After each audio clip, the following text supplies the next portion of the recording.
Bonjour, bienvenue pour cette nouvelle interview qu'on fait au groupe d'entraide mutuelle Nacranciel. Donc aujourd'hui on t'interviewe, Tristan Koa. C'est ça. Voilà, moi c'est Manu, je suis animateur ici et donc je me plie à ce premier exercice d'intervieweur. Donc toi Koa, qu'est-ce qui t'a donné envie de faire cette interview aujourd'hui pour le YouTube du GEM ?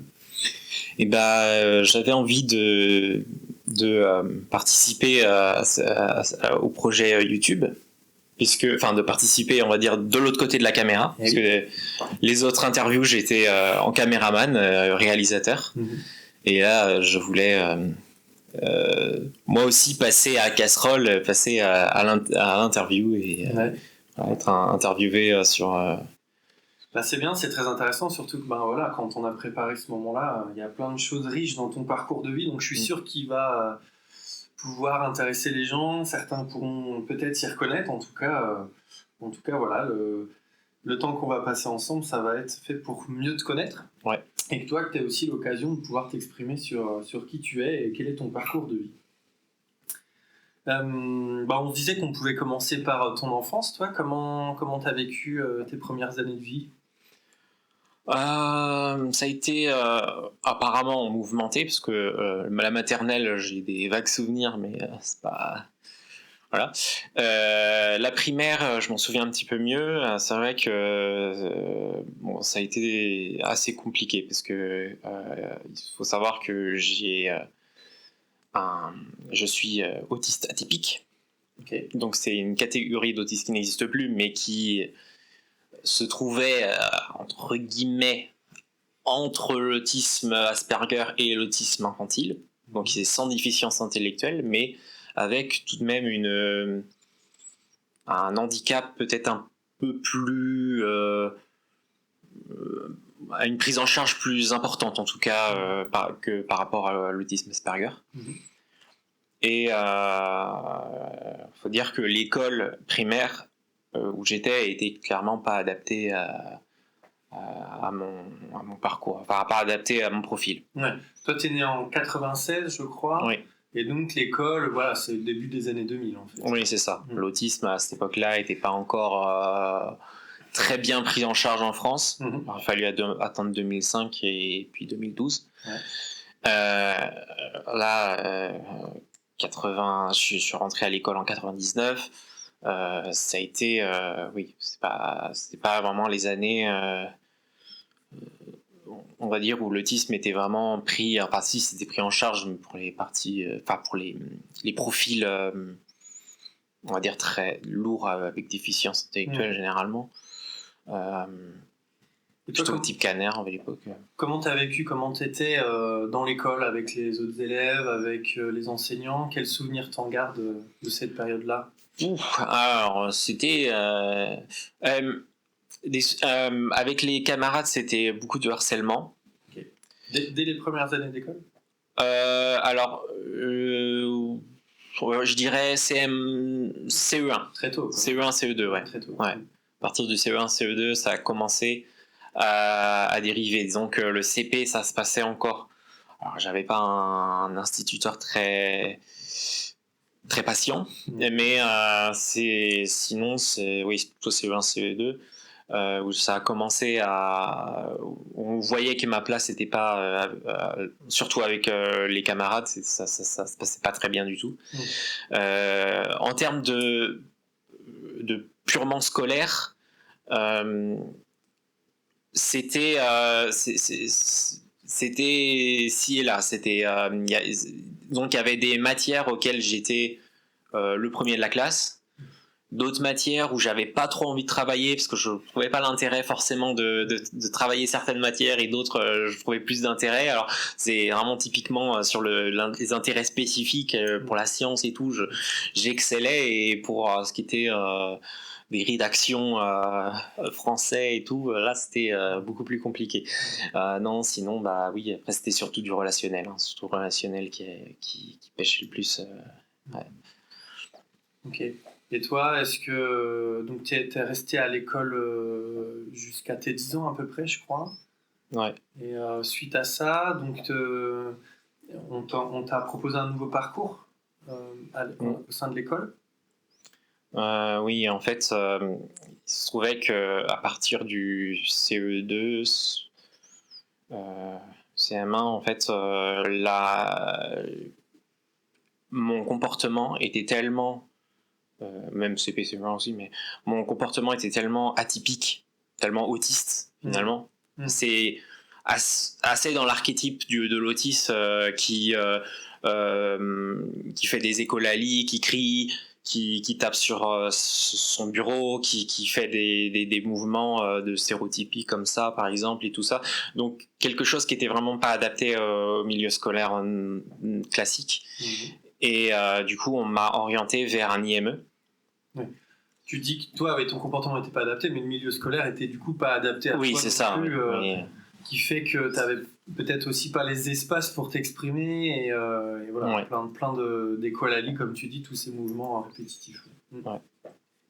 Donc c'est pour ça que j'avais vu beaucoup de psychologues parce que en fait je vois des psychiatres et des psychologues depuis l'âge de 3 ans, depuis mon arrivée à l'école, des pédiatres, puis voilà, et ça n'a jamais avancé sur quoi que ce soit. En fait, je suis tombé sur des psychiatres qui utilisaient des outils qu'on n'utilise plus aujourd'hui, la psychanalyse. Enfin, qu'on n'utilise plus aujourd'hui, encore un peu, mais malheureusement. Oui, donc toi, c'est les psychanalystes qui ont tout observé. Donc j'imagine qu'à l'époque... En tout cas, il y en avait un psychanalyste, ça je suis sûr. Après, les autres, je sais pas trop. Ils ont tenté, mes parents m'ont tenté plusieurs approches différentes parce que c'était eux, on va dire, qui étaient le plus victimes finalement. Disons que j'ai souffert sûrement, mais ils ont souffert aussi beaucoup parce que forcément, bref. Et à l'époque, ils ne savaient pas donc que toi, tu avais de l'autisme Non. En fait, les psychiatres ne... Alors, il y avait des suspicions au sein des groupes pluridisciplinaires de la maison de l'enfance que j'avais une forme d'autisme, mais ça n'a jamais été diagnostiqué. Par le pédopsychiatre, ça n'a jamais été diagnostiqué. Mais il y avait des suspicions. Okay. C'est le pédopsychiatre, c'était lui qui faisait la psychanalyse qui était... Oui, pas le premier que j'ai vu, c'était je vais pas donner de nom, mais voilà. Bien sûr. C'était l'époque, on est au début des années 2000, c'est une période où le diagnostic d'autisme était finalement très rare. Heureusement qu'il y a eu, comme tu dis, 2005-2012, des plans autisme pour améliorer ces choses-là. C'est ça. Puis bon, après... c'est vrai que après il y avait eu je sais que j'en ai vu plein des psychologues différents. J'avais eu des tests de QI aussi qui du coup n'ont pas statué sur une déficience intellectuelle, même au contraire, j'étais plutôt HQI. Donc à cette époque-là, j'avais déjà un diagnostic HQI et j'avais déjà un diagnostic orthophoniste de dyslexie et dysgraphie. Donc j'avais déjà ces deux diagnostics qui étaient déjà posés à partir de CM1, je crois. Et est-ce que ces diagnostics qui t'ont permis après d'avoir une adaptation, un autre parcours? Eh ben pas du tout. Ah. Alors si, j'ai eu le tiers-temps pour les examens à partir du collège. Mais c'est tout. C'est les seuls trucs que j'ai eu voilà. J'ai pas eu d'aide d'une personne, d'une AVS et tout ça. J'ai jamais eu. J'avais un suivi psychologique, mais ça donnait pas grand-chose. Oui. Puis le suivi psychologique, c'est une chose qui est importante, mais qui n'est pas forcément suffisante quand on a des besoins spécifiques comme peuvent l'induire la dyslexie. Et puis voilà, après, j'ai eu une école où les instituteurs changeaient. J'ai jamais eu un seul instituteur tout le long d'une année, puis c'était pas des très bons. Ils n'étaient pas informés. Après, faut se mettre à l'époque, au contexte de l'époque évidemment.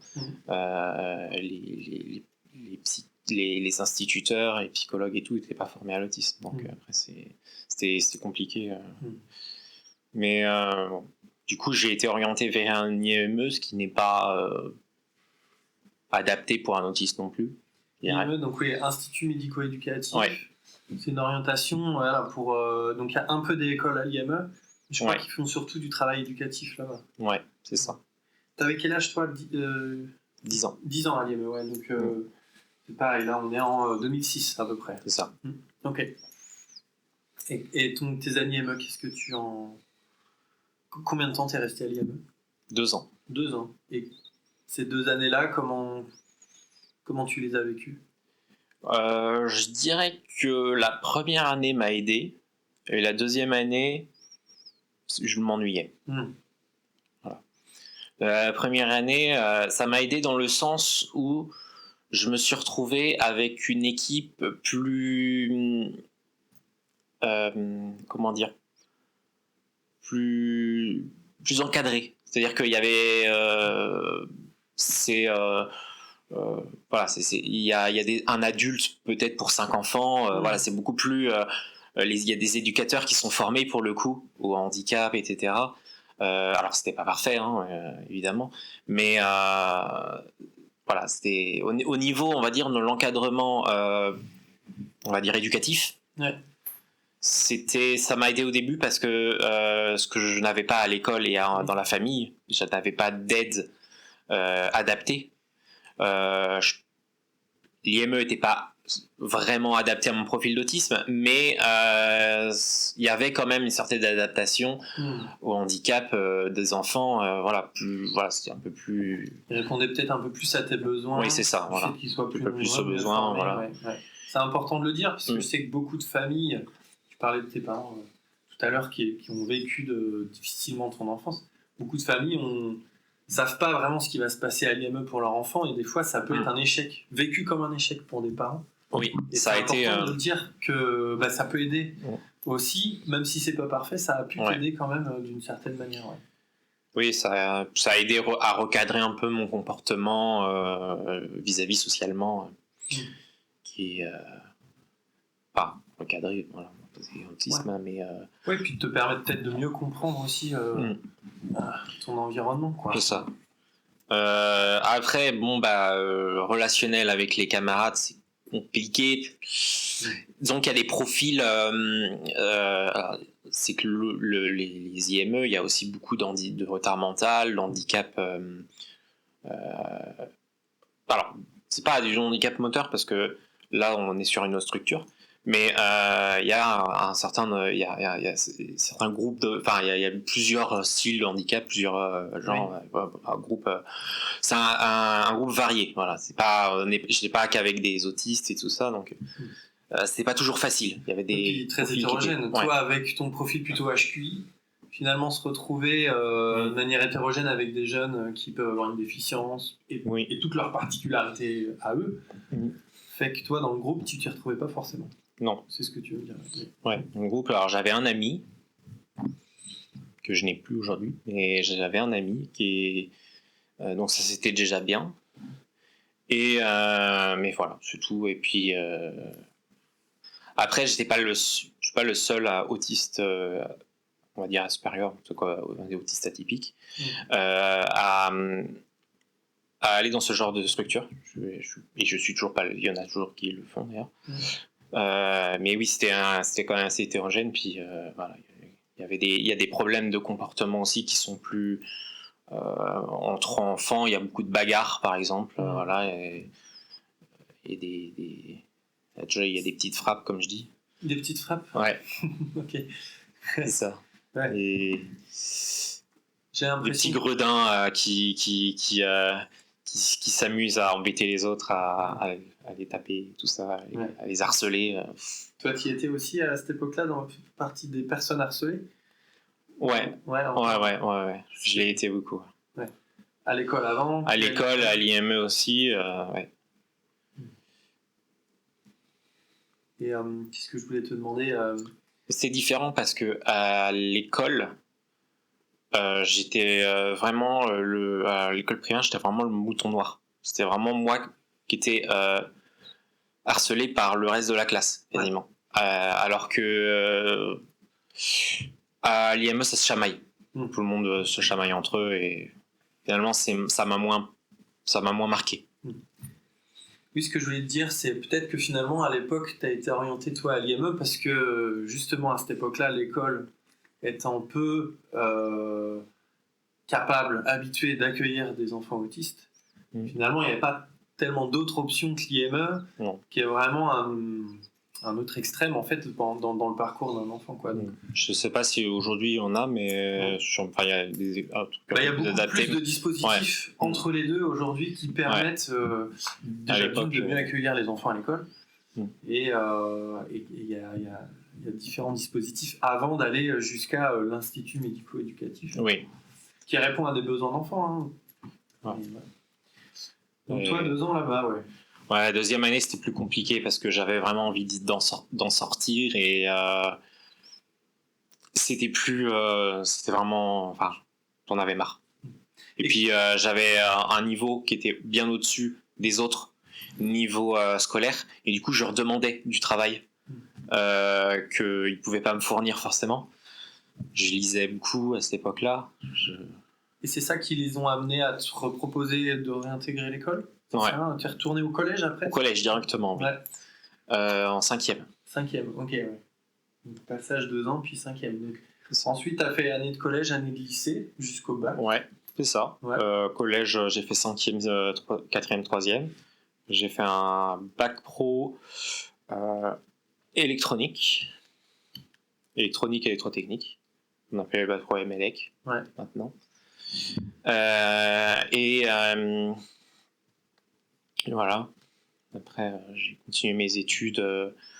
Enfin, j'ai arrêté après mon bac pro pendant 1 an. Après, j'ai fait de l'informatique. Ok. J'ai fait une année d'informatique, une année de programmation après un peu. Voilà. J'étais un peu dans l'informatique, mais c'était pas très stable. Et puis voilà, après j'ai réarrêté mes études. J'ai fait une L1 de chimie que j'ai arrêté en cours d'année parce que j'étais en dépression à cette époque-là. Okay. Et c'est pas la année sabbatique encore, peut-être même 2 ans d'ailleurs. C'est quoi, genre tes 20 ans Parce que là, tu nous as parlé du bac à peu près 18 ans. Ouais.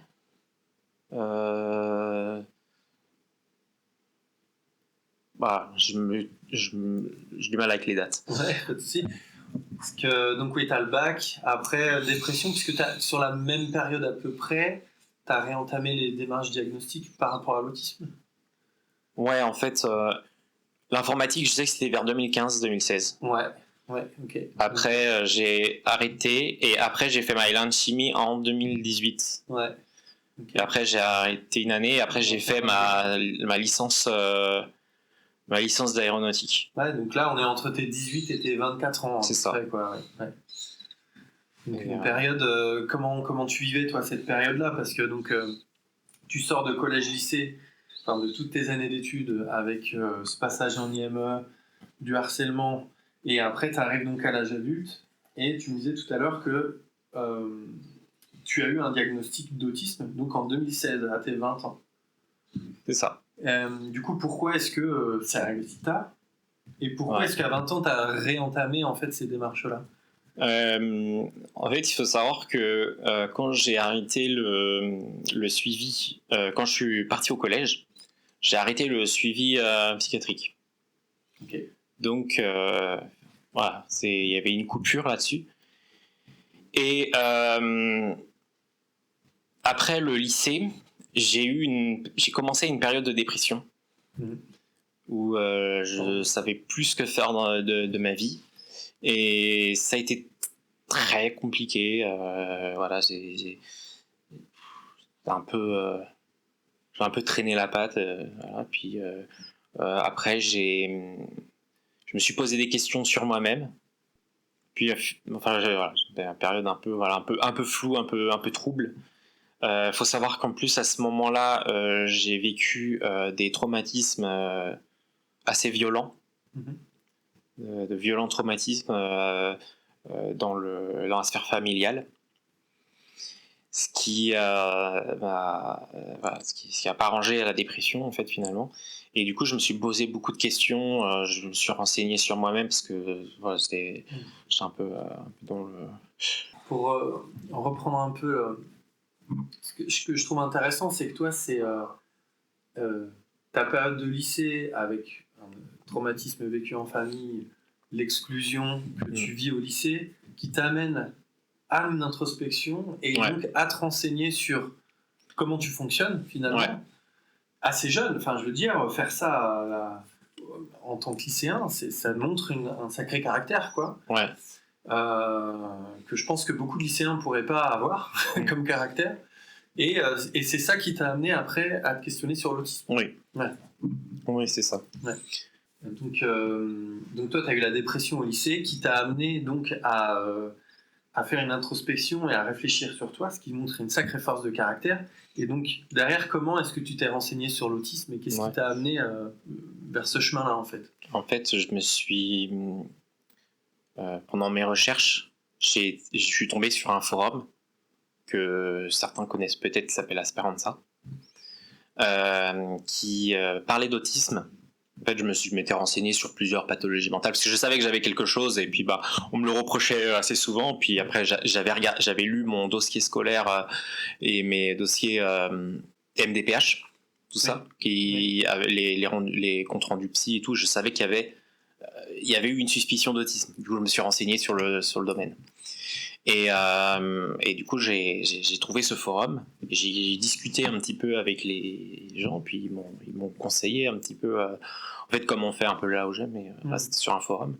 Et ils m'ont conseillé d'aller voir un CA, d'aller voir un psychiatre. Et le psychiatre m'a orienté vers le CA. Centre Source Autisme. C'est ça. Et ça, à ce moment-là, c'est comme ça. En faisant des recherches sur Internet, je suis tombé... Et donc, ça a pris combien de temps, toi, entre le moment où tu as l'information, l'encouragement du forum et le diagnostic ? C'était en 2014 que j'ai commencé les démarches. Donc, j'ai commencé par aller voir un psychiatre que je connaissais, qui m'a orienté vers le CA. Le CA, j'ai envoyé un dossier. Et ils m'ont reçu en 2015, vers mars-avril 2015, pour un premier rendez-vous. Je crois que j'ai dû faire un test avec mes parents, parce que mes parents étaient là. C'est cohérent par rapport aux tests qu'ils font. Du coup, j'ai eu... alors, le psychiatre avait fait une fiche pour que je puisse avoir accès à la MDPH et tout ça. Mais il n'y avait pas eu de diagnostic encore. C'était un peu une sorte de pré-diagnostic, c'est pas vraiment un diagnostic. Et j'ai été rappelé l'année suivante, quasiment un an après, par une autre psychiatre, parce qu'en fait, à cette époque-là, c'était le CRA de Brest, et ils étaient en pleine restructuration, c'est un peu le bazar. Et j'ai été réappelé par un autre psychiatre, en fait, qui m'a refait les mêmes tests, et là, ça a été sur plusieurs jours, donc... tous les différents tests qu'on fait en CRA, avec les parents, tout seul, avec la psychologue, etc. J'ai refait un test de QI d'ailleurs. Voilà. Donc, et du coup, c'est en avril 2016 que j'ai reçu mon bilan diagnostique. Voilà, ok. Avril 2016, t'as 20 ans. Tu reçois ton diagnostic. Et donc, ce diagnostic, est-ce que à cette époque-là, ou les quelques années qu'on suivait, ils t'ont permis de relire en fait ton histoire? Qu'est-ce que ça t'a apporté alors?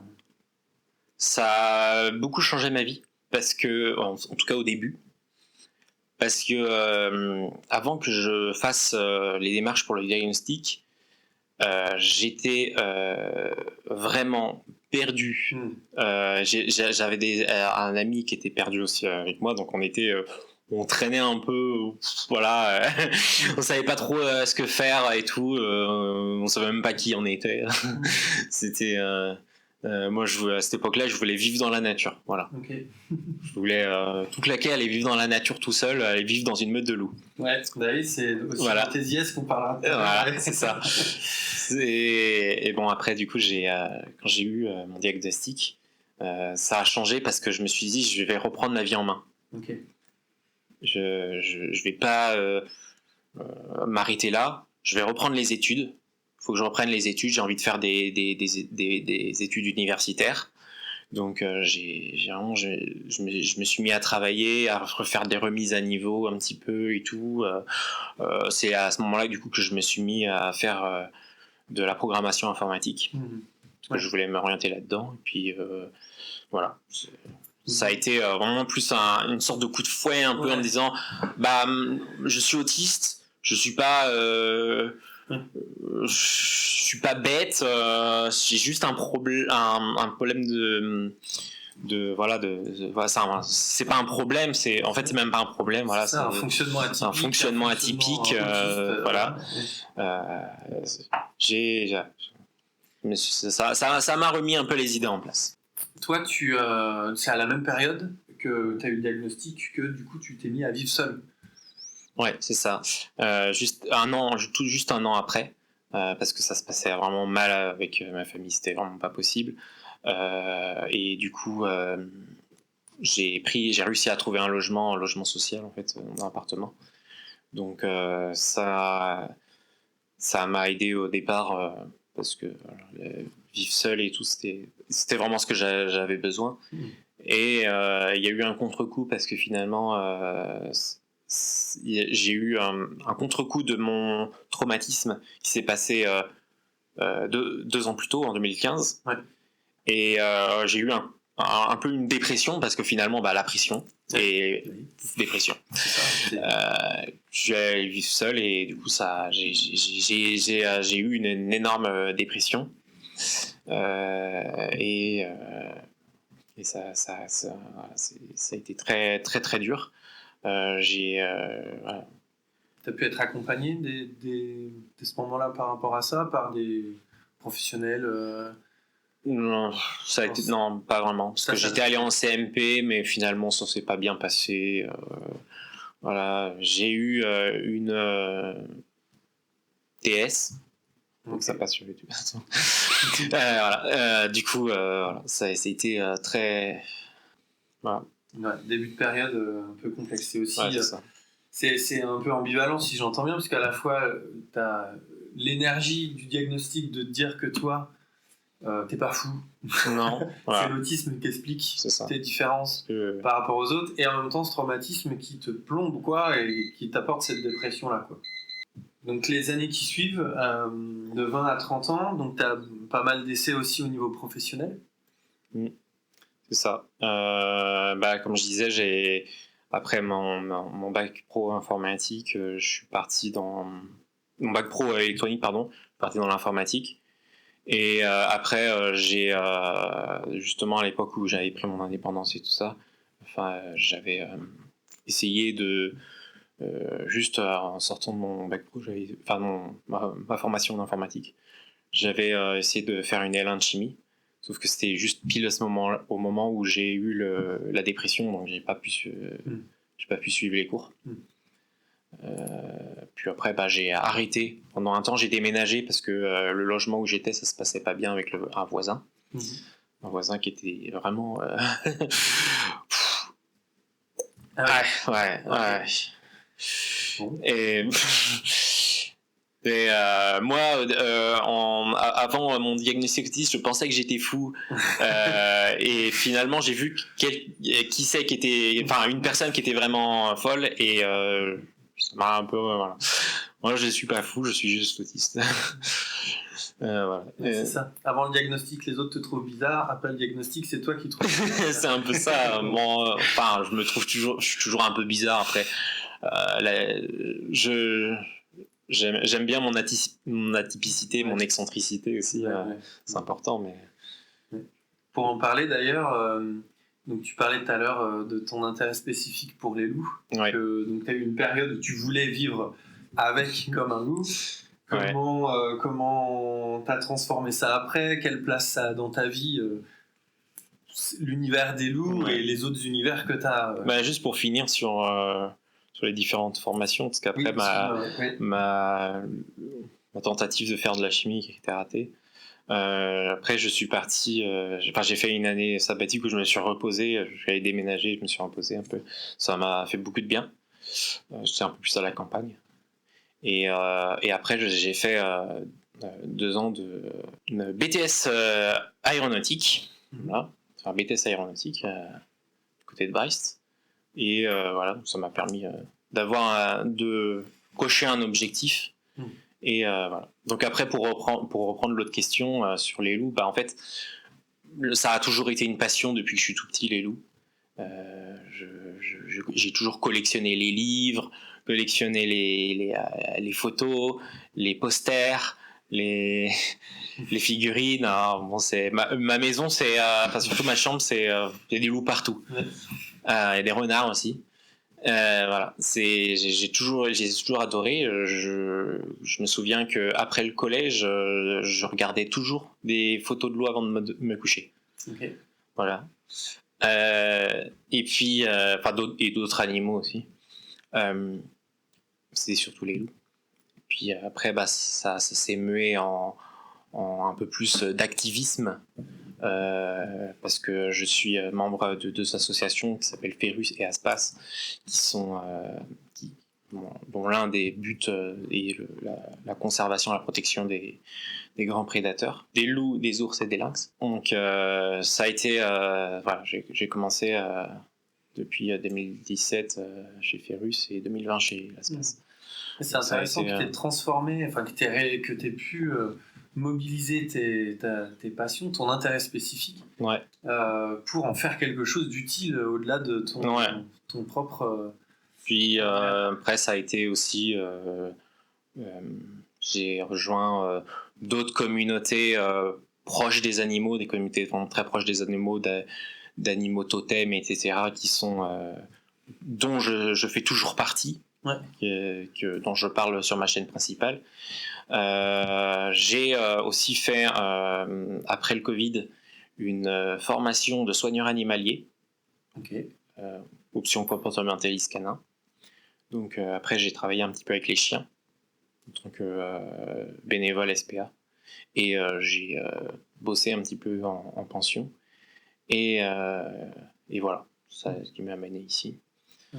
Là, on parle d'intérêt spécifique, mais c'est aussi très proche de ton parcours professionnel, parce qu'on voit que tu te nourris de l'un pour l'autre. J'ai toujours voulu faire, en fait, un de mes rêves plus tard, c'est de construire un sanctuaire, un refuge pour les loups. Écoute, et il en existe un dans les Deux-Sèvres et un en Bretagne, et j'aimerais bien faire un truc comme ça aussi de mon côté. Ok, j'espère de tout cœur que tu pourras arriver à faire ça. C'est un très beau rêve et objectif.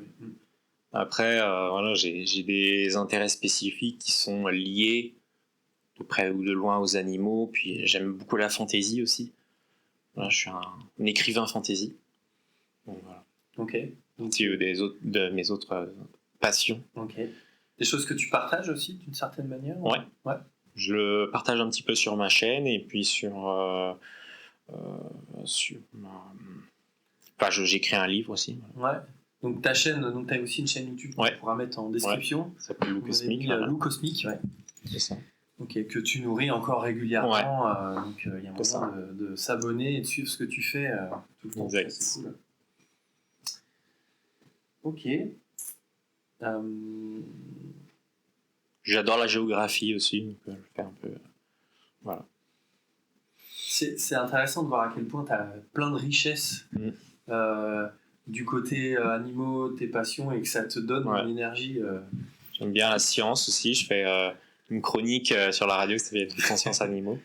Voilà, c'est mes passions, la science, la géographie, les animaux, les loups principalement, et le fantasy.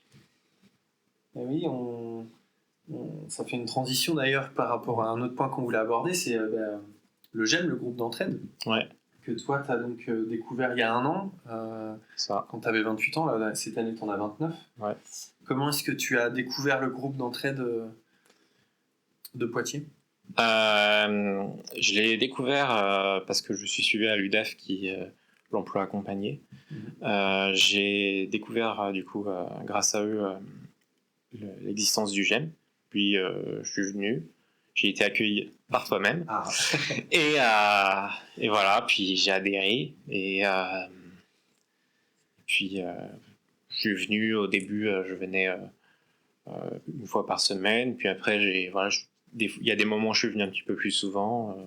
Voilà, Et puis, depuis quelques mois, je suis membre du conseil d'administration et du bureau. Oui, quand tu dis que tu as adhéré au sens propre du terme aussi. Ouais. Tu as pris ton adhésion, mais tu as adhéré au projet Oui, au c'est point ça. de t'y engager dans le conseil d'administration, mais pas que, Ouais. puisque tu fais aussi, alors évidemment dans le CA et le bureau, tu es acteur dans la gestion de l'association, et tu es aussi acteur d'animation, Ouais. derrière la caméra, à la radio. La radio, ouais. Et du coup, toi, Koa, c'est quoi tes projets pour l'avenir? Qu'est-ce que tu as envie de développer, de faire sur les prochains temps, les prochaines années?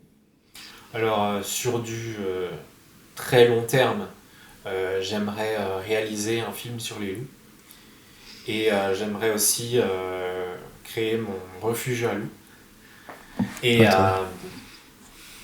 dans un terme plus moyen court, je vais m'orienter dans l'audiovisuel.